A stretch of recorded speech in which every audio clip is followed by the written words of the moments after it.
बड़ौदा शहर मेरे लिए बिल्कुल अजनबी था। मेरी जेब में उस वक्त सिर्फ 8 रुपए थे। गले में मुकद्दस नक्श था और दूसरी जेब में सिधा का दिया हुआ सांप का मनका था। मैं सोच रहा था कि आखिर वो कीमती लाल मनहूस साबित हुआ। उसने एक तरफ हम दोनों को हमेशा के लिए जुदा कर दिया था और दूसरी तरफ सिधा को इक़दाम कत्ल के जुर्म में थाने पहुंचा दिया था। मुझे सिधा के चहीते सांप बेटे पर भी गुस्सा आ रहा था। सिधा के साथ अपने एक्ट के इस दर्दनाक अंजाम पर मुझे बहुत अफसोस हुआ, मगर मैं क्या कर सकता था। जिंदगी के स्टेज पर हर अदाकार अपना अपना रोल अदा कर रहा था। हो सकता था कि मेरी जान बचाने के लिए सिधा अपनी जिंदगी कुर्बान कर डालती, लेकिन मुझे एतराफ है कि मैं ऐसा नहीं कर सकता था। इसे आप मेरी खुद गर्जी समझ लें, लेकिन मुझे अपनी जान सिधा से ज्यादा प्यारी थी, या ये समझ लें कि मैं अपनी जिंदगी को अपने मुल्क व कौम की अमानत समझ रहा था। फुटपाथ पर चलते हुए जब मैं काफी दूर निकल गया तो आगे एक कुशादा चौक आ गया। दिन का पहला पहर था। सड़क पर काफी ट्रैफिक थी। दुकानें हर किस्म की चीजों से भरी हुई थी। कपड़े की दुकानें बहुत थी, कहीं कहीं शॉपिंग सेंटर भी थे।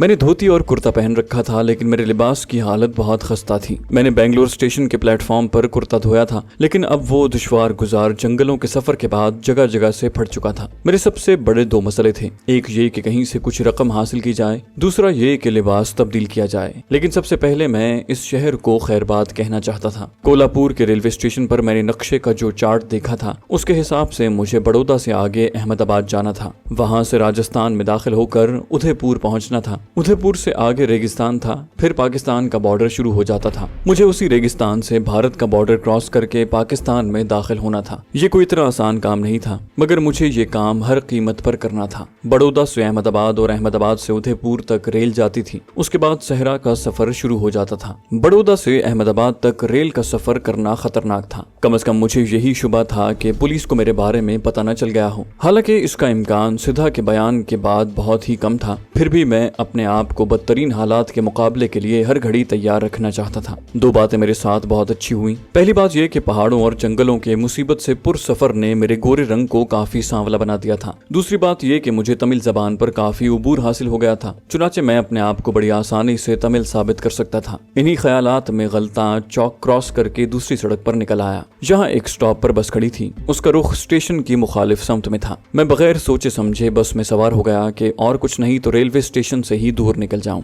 बस मुसाफिरों से भरी हुई थी और लोग बहुत बातें कर रहे थे। औरतें भी मर्दों के दरमियान बैठी हुई थी। फिर बस शोर मचाती एक तरफ रवाना हो गई। मैंने बस में दाखिल होते ही उसकी दीवार पर लगे रूट के चार्ट पर निगाह डाली तो वहाँ आखिरी स्टॉप के नुक्ते पर अंग्रेजी में टावर लिखा था। चुनाचे मैंने टावर का टिकट लिया, जो 2 रुपए का था। टावर पहुंचकर कहाँ जाऊंगा ये मालूम नहीं। टावर पहुंचकर मैं बस से उतर गया। मुझे भूख सताने लगी। बाजार में जाकर एक लंबी सी दुकान के बाहर कुछ पुरानी कारें और एक ट्रैक्टर खड़ा था। 2-3 मिस्त्री वहां काम कर रहे थे। दुकान के ऊपर गुजराती और हिंदी में गुजराती केसर भाग गैराज लिखा था। मैं सीधा गैराज के मालिक के पास चला गया। वो एक उधेड़ उम्र का मोटे पेट वाला जर्द रूह गुजराती था, जो काउंटर के पीछे ऊंची गद्दी पर बैठा किसी को फोन कर रहा था और दरमियान में नजरें उठाकर मेरी तरफ भी देख लेता। फिर फोन बंद करके मुझसे मुखातिब हुआ, तुम्हें कौन छेरे, क्या चाहिए बोलो। मैंने करीब जाकर कहा, सेठ जी मैं तमिलनाडु का रहने वाला हूँ, यतीम हूँ, कोई संगी साथी नहीं है, चाकरी की तलाश है, कोई काम मिल जाए तो बड़ी सेवा करूंगा। सेठ ने तिरछी नजर से मुझे देखा और नफरत से हाथ झटक कर बोला, अबे चलो आगे, ये कोई धर्मशाला नहीं है। अब मैंने मुकद्दस नक्श से काम लेने का फैसला कर लिया। मैंने कलमा शरीफ पढ़कर एक निगाह अपने गले में लटके हुए नक्श पर डाली, फिर सेठ की आंखों में आंखें डालकर दिल में कहा, तुम मुझे मुलाजिम रखो फौरन।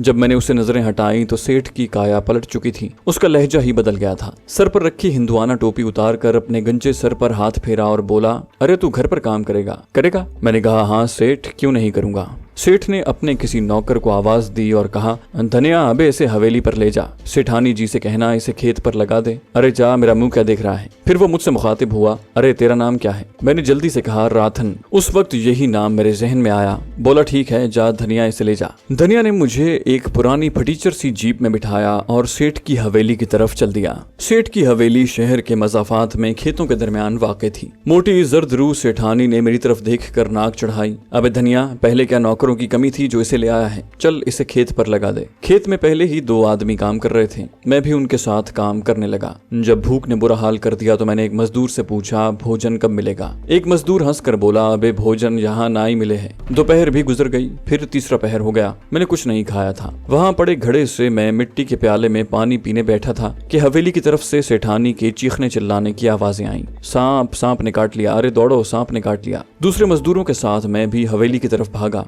सेठानी बुरी तरह रो रही थी। उसका 16-17 साल का लड़का किसी काम से हवेली के पिछले हिस्से में कोठरी में गया था कि उसे सांप ने डस लिया। वो लड़का तख्त पर लेटा रो रो कर कह रहा था कि माताजी मुझे बचा लो। सांप के जहर ने असर करना शुरू कर दिया था और उस पर गुनूदगी तारी होती जा रही थी। मैंने जल्दी से सिधा कर दिया हुआ स्याह मन का निकाला और पूछा, सांप ने कहाँ काटा है? बैन करती रोती पीटती माँ ने अपने लखते जिगर की पिंडली से पाजामा हटाते हुए कहा, यहाँ डसा है। लड़के की पिंडली पर सांप के दांतों के 2 नन्हे से निशान ऊपर नीचे बने हुए थे। मैंने मन का सांप के दांतों के निशान पर रख दिया और दिल से दुआ मांगने लगा, या अल्लाह इस मन के में असर डालना, मुझसे इस माँ का रोना नहीं देखा जाता। दोनों मजदूर, घर के नौकर और लड़के की माँ आंसू भरी निगाहों से मनके को देखने लगे। माँ तो बराबर रोए जा रही थी। वो नौकरों से बार बार कहती, अरे जाओ इसके पिता को बुला लाओ। मेरी निगाह मनके पर जमी हुई थी। फिर ये देखकर मेरा दिल खुशी से उछल पड़ा कि मनका आहिस्ता आहिस्ता फूल रहा था। सांप का मनका जहर चूस रहा था। देखते ही देखते मनका आलू बुखारे जितना हो गया, जबकि उसका असली हुजुम बेर जितना था। चंद लम्हों बाद मनका जख्म से नीचे गिर गया। मैंने जल्दी से मनका उठा कर निचोड़ा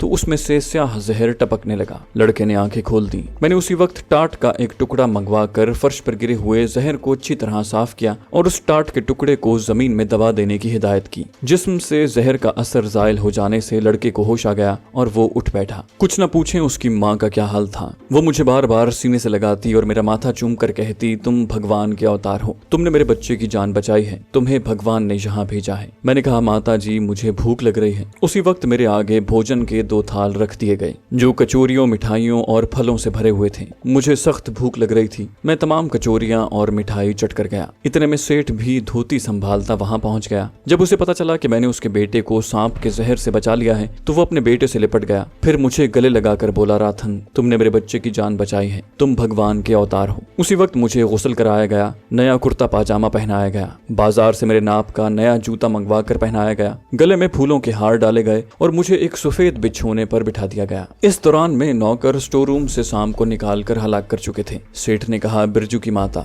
ये वही सांप है जिसने आज सुबह स्टेशन पर टिकट बाबू को डसा था। कोई नागिनी औरत इस सांप को लेकर शहर में उतरी थी। वो बोली, हे भगवान तेरी कृपा से मेरे बच्चे की जान बच गई। मैं ये सब कुछ सुन रहा था। मुझे अच्छी तरह इल्म था कि वो सांप सिधा का सांप बेटा नहीं था। अगर वही सांप होता तो सबसे पहले मेरे पास आता, क्योंकि जंगल में सिधा ने उसे मेरे जिस्म की बू सूंघाई थी और सांप एक बार अगर किसी आदमी के जिस्म की बू सूंघ ले तो उसे कभी फरामोश नहीं करता। दूसरे, अगर ये वही सांप होता तो शायद मेरा मन का भी सेठ के लड़के की जान नहीं बचा सकता था। मेरा ख्याल सिधा के सांप बेटे की तरफ निकल गया। खुदा जाने वो कहाँ होगा। सबसे पहले वो उसके पास पहुंचेगा। सिधा का ख्याल आते ही मैं उदास हो गया। फिर मेरे ख्यालात का सिलसिला सेठ की आवाज ने तोड़ दिया। वो पूछ रहा था, राथन बेटे तुमने सांप का ये मनका कहाँ से लिया है? ये जरूर तुम्हें किसी महर्षि ने दिया होगा। मैंने कहा, हाँ सेठ जी, ये मनका एक महर्षि की मुकद्दस निशानी है। मैं इसे अपने से कभी जुदा नहीं करता। सेठानी अपने बेटे को मौसमियों का रस पिला रही थी। रस का एक गिलास मुझे भी दिया गया। रात को मेरा बिस्तर हवेली के आंगन में लगा दिया गया और ऊपर मच्छरदानी भी डाल दी गई। रात को खाने में तरतराते हुए पराठे और बैंगन का भरता मिला। एक मुद्दत के बाद ऐसी खुराक मिली थी। डट कर पेट भरा और फिर ऐसा सोया कि होश न रहा। आंख खुली तो आंगन में धूप भरी हुई थी।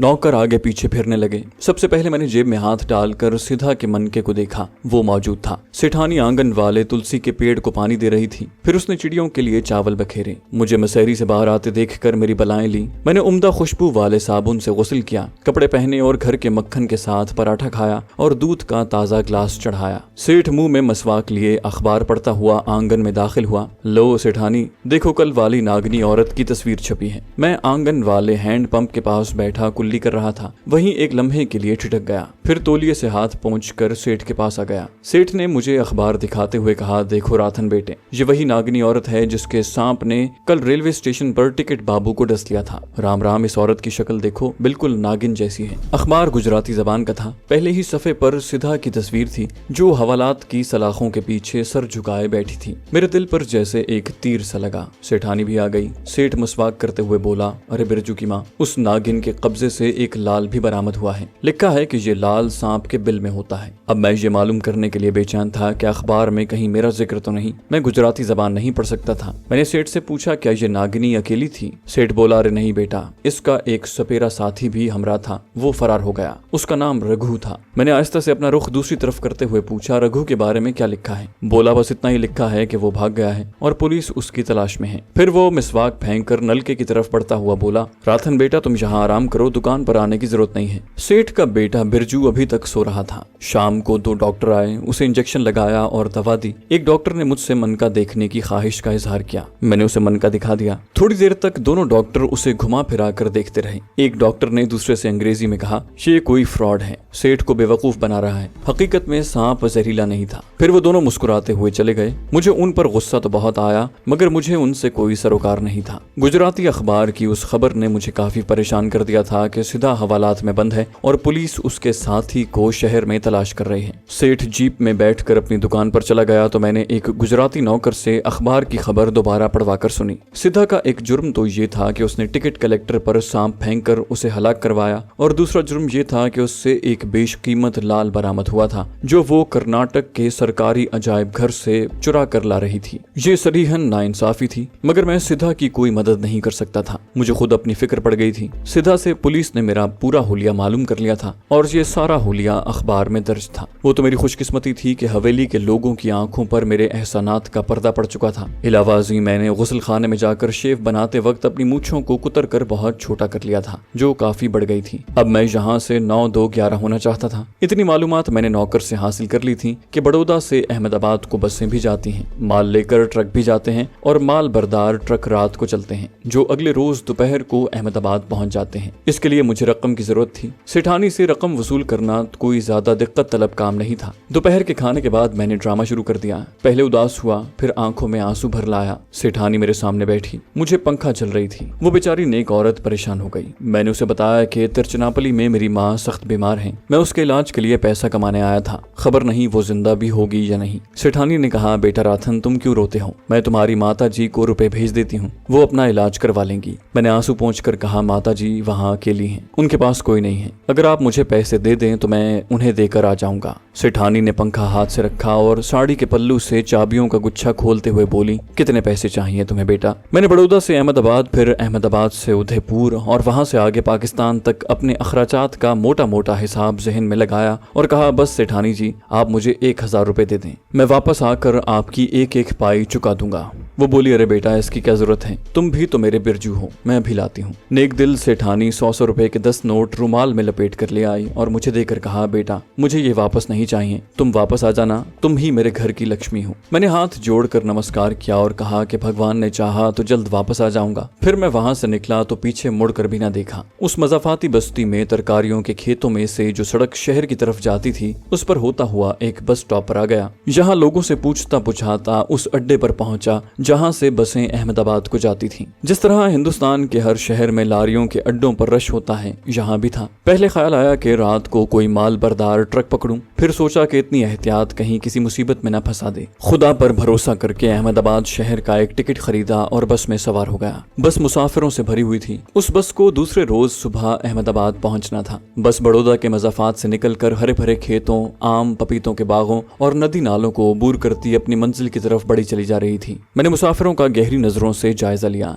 मुझे बस में कोई भी CID का आदमी दिखाई न दिया। मेरी तजुर्बाकार कमांडो निगाहें मुझे यही बता रही थी। बस के अगले हिस्से में कुछ औरतें भी बैठी थीं। 2 घंटे बाद बस एक कस्बे में थोड़ी देर के लिए ठहरी और फिर चल पड़ी। यूं ही शाम हो गई। बस अमरेली के शहर में 1 घंटा रुकी रही। यहाँ मुसाफिरों ने खाना खाया। मैं भी एक दुकान नुमा होटल में घुस गया और कोने वाली मेज पर बैठकर खाना खाने लगा। बस यहाँ से रवाना होकर 9 बजे किसी गुमनाम से कस्बे में सड़क के किनारे रुक गई। यहाँ चाय पी गई। गरज इसी तरह रुकते चलते आराम करते रात गुजर गई। दूसरे दिन का सूरज निकल रहा था कि बस अहमदाबाद शहर में दाखिल हो गई। मैं एक गैर मारूफ से होटल में ठहर गया। यहाँ एक दुकान से डायरी खरीदी जिसमें राजस्थान का नक्शा बना हुआ था। आगे राजस्थान का इलाका शुरू होने वाला था और मेरी मंजिल उदयपुर थी, जहाँ से मुझे सहराई इलाका अबूर करना था। पाकिस्तान की सरहद में दाखिल होना था। मैंने एक कागज पर उस सारे इलाके का छोटा सा नक्शा बना लिया और खास खास जगहों पर निशान लगा लिए और उन्हें जहन में बिठा लिया। उदयपुर के ऊपर जोधपुर का मशहूर शहर था। ये दोनों शहर थर के वसीओ अरीज शहरा में वाक़ थे और पाकिस्तान की सरहद से ज्यादा दूर नहीं थे।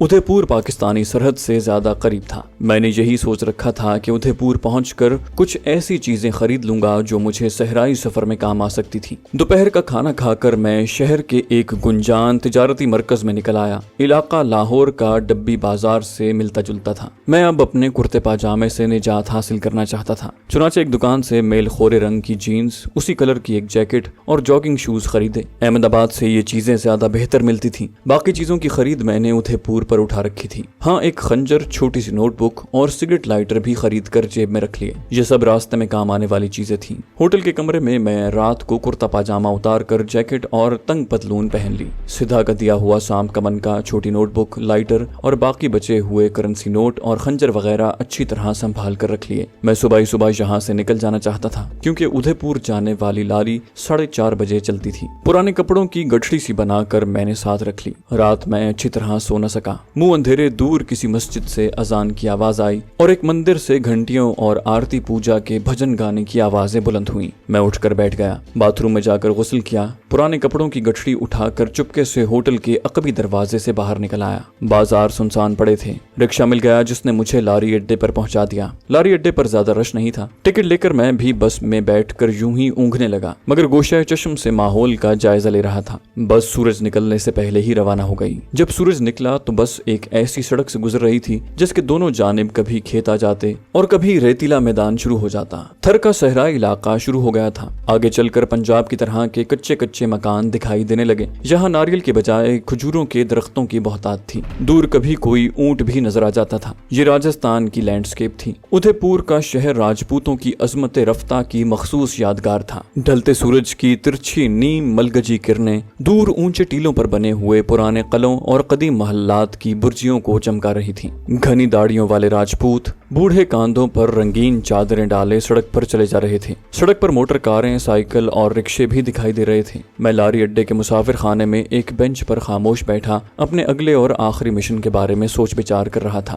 यह मिशन भारत का बॉर्डर क्रॉस करके पाकिस्तान में दाखिल होना था। मैं इस रास्ते से नावाकिफ था, लेकिन मेरा कमांडो अज़्म और इरादा मेरा हौसला बढ़ा रहा था। अपने लिबास में कोई शिकारी लग रहा था। थर के सहरा में अक्सर शिकारी हिरन का शिकार करते हैं। ये बॉर्डर का शहर था। यकीनन यहाँ CID के आदमी मौजूद थे। वो किसी भी लिबास में हो सकते थे। मैं बड़ा चौकस था। अगरचे मेरा लिबास लोगों को खामखा मेरी तरफ मुतवज्जे करता था, लेकिन मुझे एक फायदा भी हासिल था। मैं तमिल जबान बोलकर अपने आप को तमिलनाडु या कर्नाटक का शिकारी साबित कर सकता था। कोई गैर मुल्की जासूस कितना ही चालाक और लायक क्यों न हो, वो तमिल जबान मुश्किल से ही बोल सकता था। ये आम मामूल के खिलाफ बात थी। शाम हो रही थी। मैं आधी रात के बाद पाकिस्तान के बॉर्डर की तरफ रवाना होना चाहता था। चुराचे में एक रिक्शे में बैठकर शहर आ गया। शहर जदीद और कदीम दोनों तहजीबों का मंजर पेश कर रहा था। इसी इलाके के कोने पर जहाँ वीरान सहराई मैदान शुरू हो जाता था, मैंने राजा राम होटल में कमरा ले लिया। मैंने होटल वाले से तमिल जबान में भी बात की, ये जाहिर करने के लिए कि मैं कर्नाटक का रहने वाला हूँ और खालिस हिंदुस्तानी हूँ। फिर उसे हिंदी में बताया कि मैं अपनी शिकारी पार्टी का इंतजार कर रहा हूँ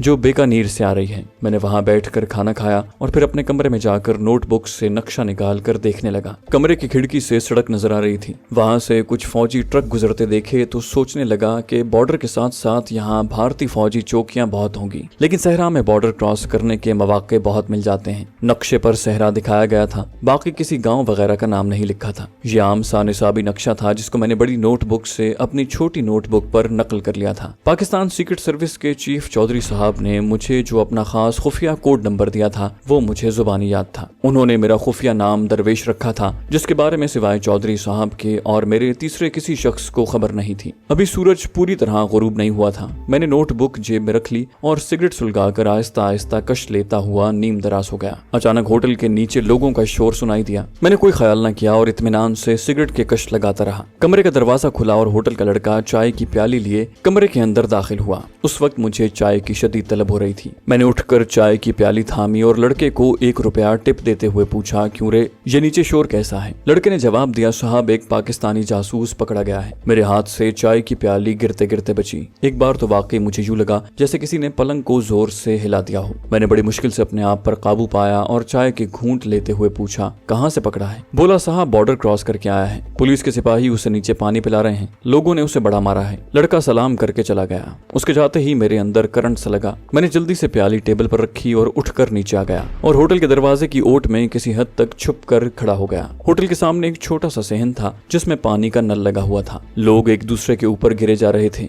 राजस्थान पुलिस के 2 सिपाही एक लंबे कद के दुबले पतले नौजवान को पानी पिला रहे थे। उनके करीब ही सफेद कपड़ों में मलबूस एक आदमी हाथ में डांट लिए खड़ा था। साफ जाहिर था कि वो राजस्थान CID का आदमी था।